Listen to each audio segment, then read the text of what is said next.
Election commission ने 14 मई को इंतखाबात के फैसले पर नजरसानी की दरखास्त सुप्रीम कोर्ट में दायर कर दी है। इसी पर बात करेंगे डॉन न्यूज के नुमाइंदे हसीब भट्टी से। जी हसीब भट्टी, क्या कहा गया है दरखास्त में, वाज़ेह कीजिएगा।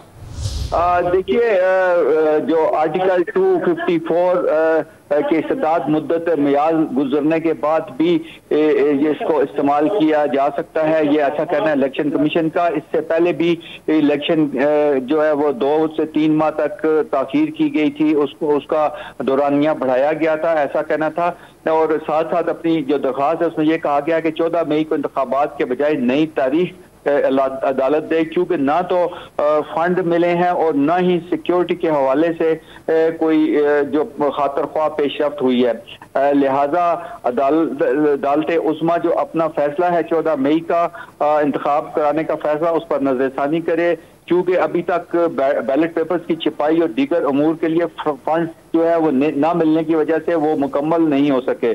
इसीलिए जो मुकर्रर मुद्दत दी गई है अदालत की जानिब से, उस पर इंतखाब नहीं हो सकता। जी, इलेक्शन कमीशन ने 14 मई को इंतखाबात के फैसले पर नजरसानी की दरखास्त सुप्रीम कोर्ट में दायर कर दी है। अपडेट कर रहे थे हसीब भट्टी, आपका शुक्रिया।